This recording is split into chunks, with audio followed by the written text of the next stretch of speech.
So years ago, when I was at the beginning of my ministry, I had this opportunity of meeting an extraordinary couple. Their name was Jack and Jane Niederhoof.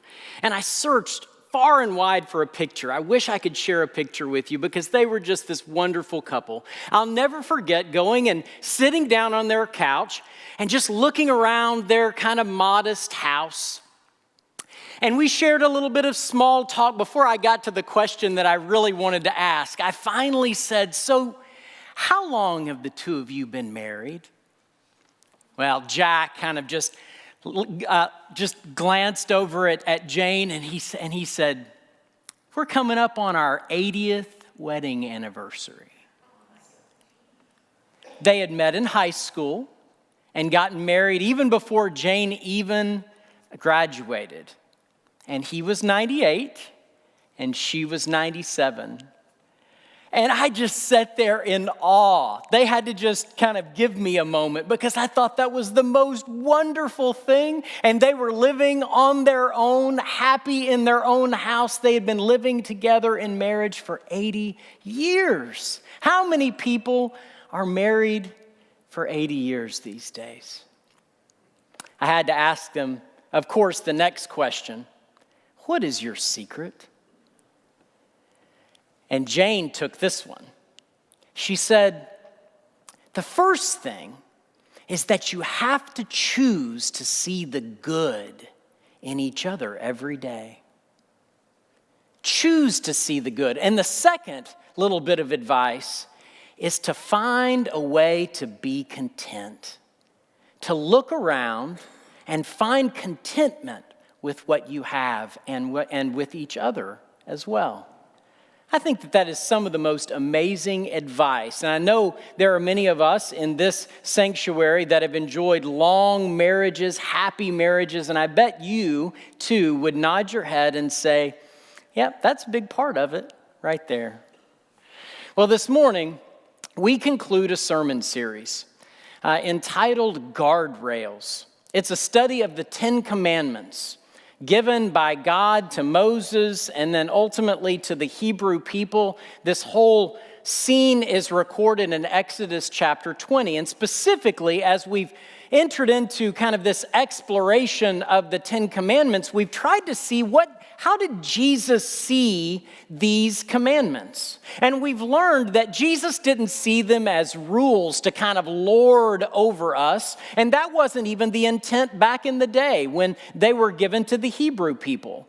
Jesus saw them more as guardrails, kind of keeping the people moving in a certain direction. And these laws were also kind of crafting and guiding them towards a life that is full and free. So a few years ago, Steve Harvey is coming down to the end of one of his Family Feud shows. And he has 2 contestants that are going to go to the speed round. All right, he asked them, out of a survey of 100, how many of the 10 Commandments did you break in the last month? How many of the 10 Commandments did you break in the last month? Now, as you think about what would be the top answer, let's review the 10 Commandments real quick. Can we actually say them together? What was the first one? No other gods before me. No idols. What's the next one? Do you remember? Do not take the Lord's name in vain. Very nice, Linda. What's the next one? The Sabbath, yes. Honor your father and mother is the 5th. And then we go into do not murder. Do not commit adultery. Do not steal. What's the one we did last week? Do not bear false witness. No lying. And then today, do not covet. Do not covet. So, how many of the 10 Commandments in a survey of 100, what was the number one answer? It was 1. It was 1. And I think as you look at the laws on the surface, then that might be a really plausible answer. But what we've learned is that Jesus is always pointing us deeper. It's not just that you wouldn't commit murder, it's that you would be free from anger. It's not just that you wouldn't commit adultery, it's that you would pay attention to lust in your life. It's not just that you would not say the Lord's name in vain, but that you would live in a way that is respectful of God's name when you call yourself a follower of this God. And so Jesus wanted to free us up and teach us and invite us into a way much deeper than just kind of some of those surface commandments. So today we turn our attention to the final commandment. Let's go ahead and read that. In Exodus chapter 20. Then God spoke all these words. This is the refrain that starts the 10 commandments. I am the Lord your God who brought you out of the land of Egypt, out of the house of slavery. You shall have no other gods before me. You shall not covet your neighbor's house. You shall not covet your neighbor's wife, or male or female slave or ox or donkey or anything that belongs to your neighbor. Now, the first thing that you might notice is that this is written to men, right? This last commandment, it's written to men. It's just kind of the way things were back in that day. And so it says that you shall not covet your neighbor's house, nor wife, nor slave, nor oxen. That might be the mode of transportation during that day. So that's what they're calling us into, is to not covet the things that we see around us. Now, I really haven't been looking forward to this particular commandment, because I have to admit that from time to time I struggle with coveting. Do you get your eyes kind of, that you from time to time you have certain things that kind of distract you, and you're drawn to a sense of, well, that would be nice. My two things, I'm just going to come clean. My two things, cars and shoes. Cars and shoes. My wife and my daughter make fun of me because it's cars, and my dad and my son make fun of me because it's shoes. And I'm sure that you'll make fun of me at some point later on. You'll pay attention to my shoes and say, "Oh, new pair, huh?" I know it's coming, but I have to just we all have our things, right? We all have, it might be a new pair of glasses, and we have a whole drawer of glasses because there's something about the next thing, right? So the source of our coveting is really a lot of times fueled by envy. And I appreciate, Miss Betty, what you shared with the kids today. We look, essentially, how envy happens is I look at what I have, and then I look at what you have, and then I look back at what I have, and I convince myself that I need what you have, and I'm not going to be happy until I have what you have. That's essentially how envy works. Now, most of the time, we don't envy, I don't envy LeBron James, right? I'm a 6 foot high, 170 pound, marginal athlete, all right? I don't envy LeBron James, who is 6'8", 265, jump out of the building, one of the most amazing athletes in the world. We don't envy, probably nobody envies Bill Gates, right? We don't, he has an IQ of 180, if that were possible.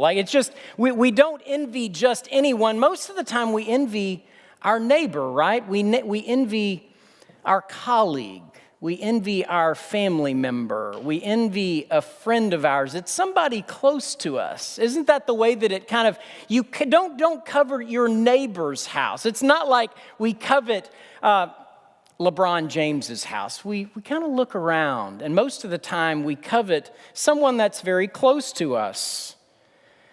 Endless advertisements aim to convince us to envy every day. And we've talked about this. We know that most of the advertisements, they convince us that we're empty, that we need those shoes, or we need those clothes, or we need something new. We need a new job. We need a new car. We need a new house. We need a new spouse. We need to move to a new destination. There were a lot of people during the pandemic that were convinced that they needed all kinds of things, and they made major decisions because there was a sense of emptiness over the loss of what they had been taken from them, and so they became convinced. They started looking, how can I fill this void? And I think probably all of us have fallen into that from time to time. But the old pitch is a lie. Wherever we go, there we are. That's what my grandfather used to say. We take ourselves wherever we go. A change of scenery doesn't change things. We're just in a different place. Another set of shoes is not the answer. Pastor Andy Stanley and his wife, Sandra, they wrote a book called The Comparison Trap. And one of the things that they say in that book is that envy is a skillful thief that steals your joy. It's a true thief. Now, if you think back in times when you have been enticed into coveting, into envying someone else, it's something that you need, You'll remember that when you're in that space, there's no joy there at all. When you're fixated upon what you don't have and what you wish you had, there's no joy in the moment. There's no joy in the current experience. And not only is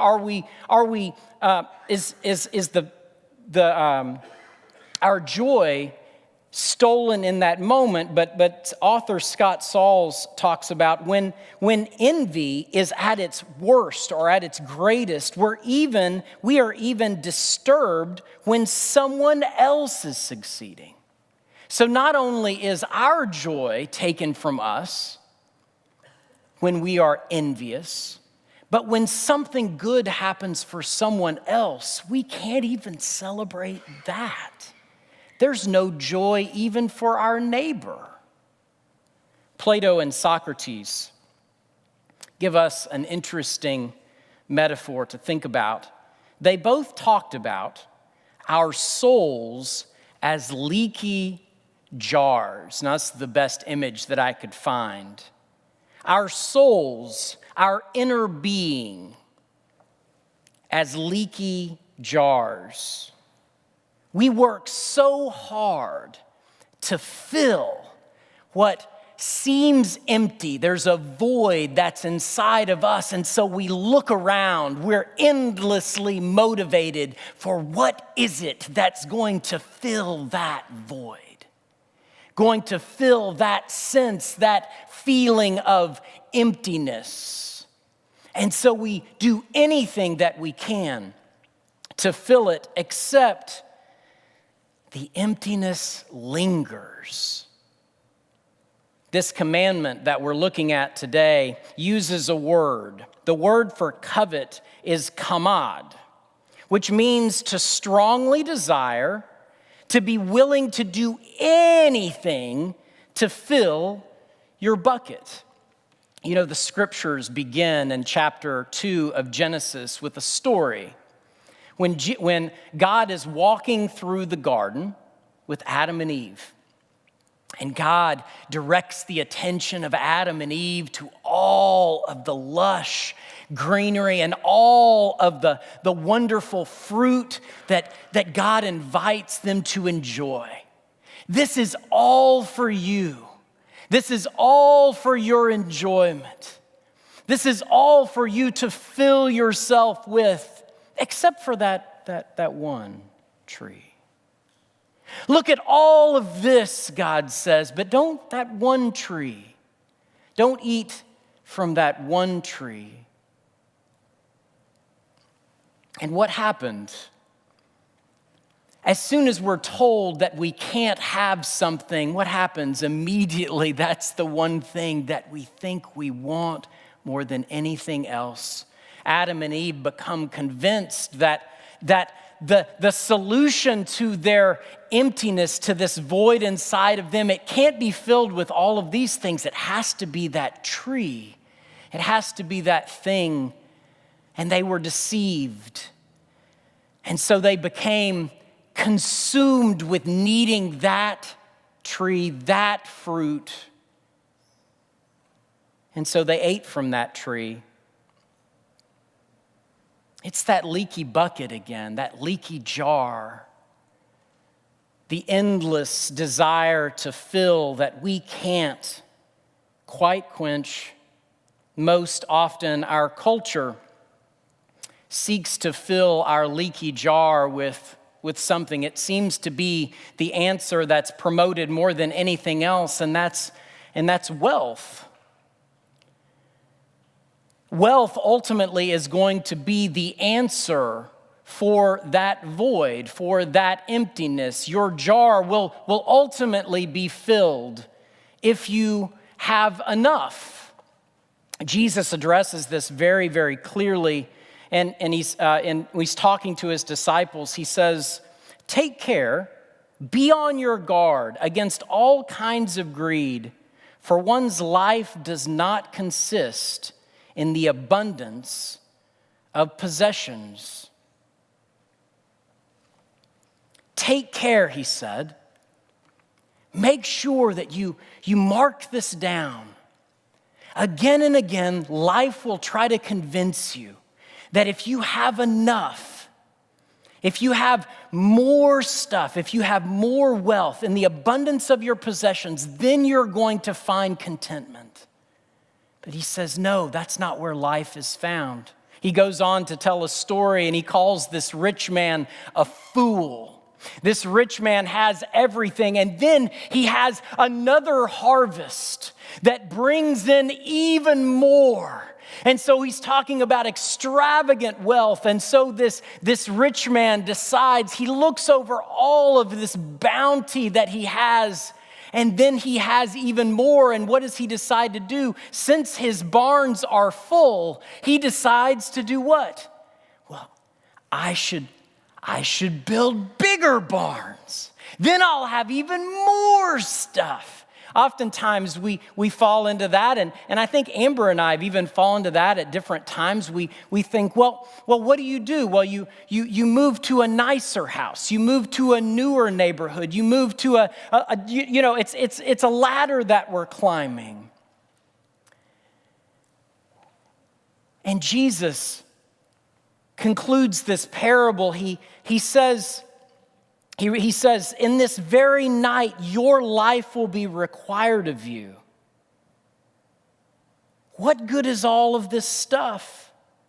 How will it benefit anyone? Jesus says, this is how it will be for those who store up things for themselves, but are not rich towards God. We are so often in this, consumed with this leaky jar, where we fall into the trap of the leaky jar, just more, a little bit more. This last week, I had the opportunity of going and doing some work with a group from our church and from First Christian Church Tyler in Los Fresnos. We worked with the Good Samaritan ministry. And the primary ministry of the church that we worked in and the camp that we were staying in is working with refugees. And so one of the blessings that we had, beyond just some good, honest, hard, sweaty work, that always does good for you. But we also encountered some stories. We encountered some individuals that reminded us what need looks like. Reminded us about what poverty looks like, reminded us about what desperation looks like. And oftentimes when affluent people go and we help out someplace like the border, like where we were, then we come back and we hear stories and we say, it makes me feel so grateful for what I have. And there's nothing wrong with that. But I hope that it does something more than that. I hope that it inspires, and it did in me. Seeing the need inspired more compassion from me. and generosity from me. I want to figure out ways of how we can team up more often with Gilberto and his church and his ministry and make a difference instead of storing up or buying into this philosophy of the need for more, but partner more, give more compassion. The bucket will always be leaky until we learn to ava. So ava is this word. This is the goal that we're led to in the New Testament. Ava means to crave or to yearn for the divine. Let's read from Matthew chapter 6. Jesus in the Sermon on the Mount, he says, "Do not store up for yourselves treasures on earth, where moth and rust consume and where thieves break in and steal, but store up for yourselves treasures in heaven, where neither moth nor rust consume, and where thieves do not break in and steal. For where your treasure is, there your heart will be also." Jesus encouraged us to pursue treasure, and yet just the right kind of treasure, because Jesus knew what ultimately would fill us. The kind of treasure that does not rot and that cannot be taken away. Look at this psalm right here. This is Psalm 84. "My soul longs, yes, faints for the courts of the Lord. My heart and flesh sing for joy in the living God." You see that void, that emptiness that we're so familiar with. It is truly filled only with the things of God. That is what ultimately we are yearning for. There's a divine signature on all of us that helps us only to know fullness, only to know contentment and satisfaction when we're investing in the things of God. C.S. Lewis describes Jesus' upside-down advice when he says the principle runs through all of life from top to bottom. Give up yourself and you will find your real self. Lose your life and you will find it. Look for yourself and you will find in the long run only hatred and loneliness and despair and rage and ruin and decay. But look for Christ and you will find him, and with him everything else thrown in. Jesus essentially said, empty is the new full. Friends, disciples, students of Jesus, empty is the new full. Empty yourself and you will be filled. Seek first the kingdom of God, and all these things will be given to you as well.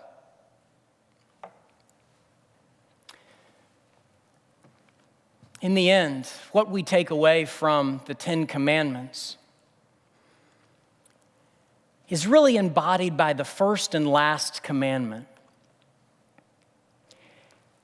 And it's only lived out in community. That's what happens here among people of faith, is that we engage in this existential experiment. What if we molded our life as though the only thing in all of life experience is this Creator God? What if there was only one focal point, one center, one source, one creator? What if there was only one God and we fixed our attention upon that God as it is known in Jesus? What if we did that? And then the last commandment, what if we only desired that God?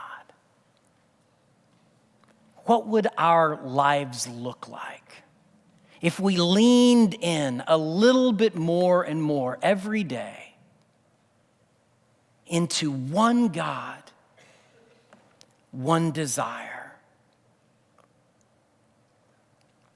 That's what we take with us away from this commandment. But Jesus warns that it'll cost you everything.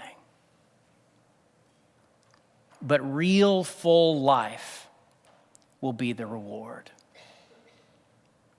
Amen. Let's come to the communion table together.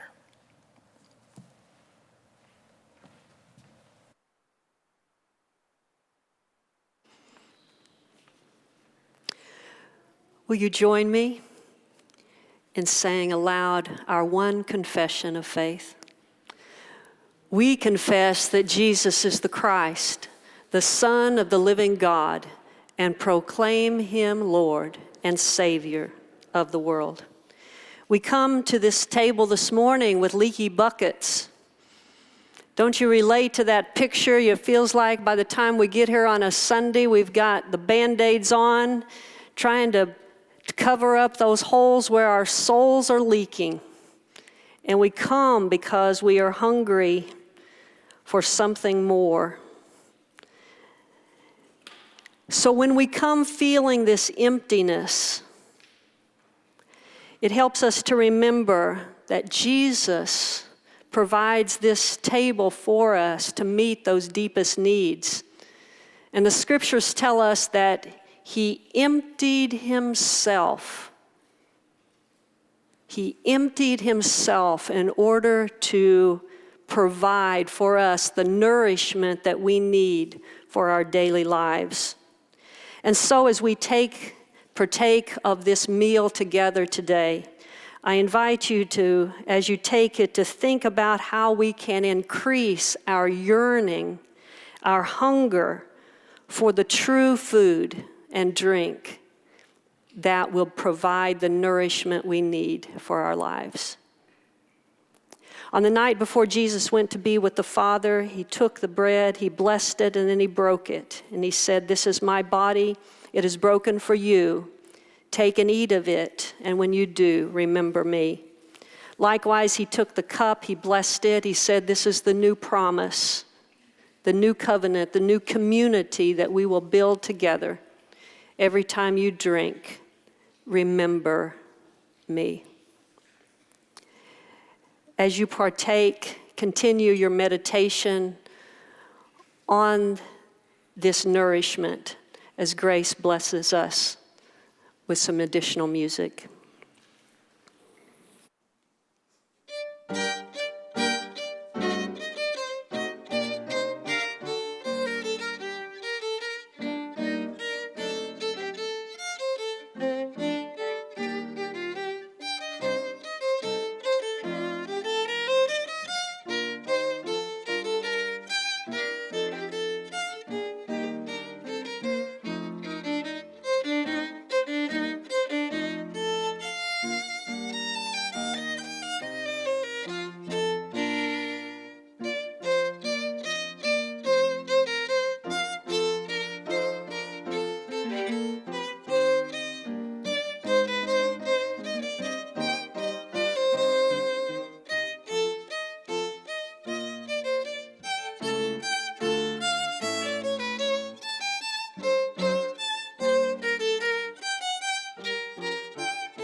thank you so much, Grace and Shan, for the wonderful music. It's so much fun being here. It's so great to see all of you. It's so great to enjoy the music in person. Zoom isn't the same, really. It's the in-person, to be able to talk to you, to see everybody, is a fabulous blessing. We live in really exciting times right now, and it's going in a good way. The COVID cases are going down. A lot of us here in church are vaccinated. It's a big blessing. And actually, one big blessing now is that the church is coming back. We've been kind of being a little lower intensity in the last year with a lot of things we haven't been able to do because of COVID. And now as things are getting better, we're being able to do more. We're meeting in person, various groups are coming back and meeting, and all sorts of good things. And this is a positive thing, but we also need your help. And so I want to today ask for your help in a few ways, one of which is we are attempting to come back, and because of that, the first thing we need your help with is financial, right? We've been blessed, very blessed over the course of COVID that we've been able to keep our finances in order. But part of that is that while income was down, our expenses were down as well. And now that we're coming back and coming back to full capacity, the expenses are going to go back up. So I just want to make you guys aware of that and ask for whatever help for the church you can provide.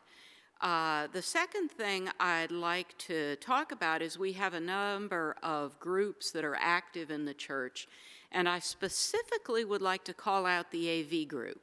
So we're almost at the point that we are at the point where we're ready to come back to 2 services. And I know that there are a lot of folks who would like to be in the traditions and a lot of folks who would like to be at the table service. And we can't right now, and the limiting factor is we don't have the AV team to be able to do it.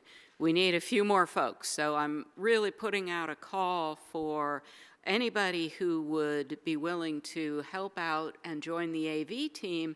You'd be doing a real blessing for the church. You don't need any skills, you don't need to be 18 years old, we're accepting students as well. And Ryan and the AV team will train you. So if there's a new skill you want to learn, you can learn here. And there'll be a meeting of this team over in Classroom A right after church.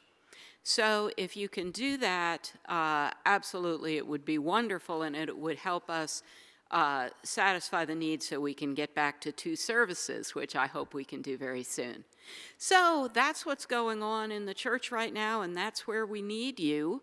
And I wanted to just let you know that we're not passing the plate these days. You can give online, but you can also drop off your offerings. There are offering plates in the back, and make you aware of that, and ask for whatever help you're in a position to provide. Thank you very much.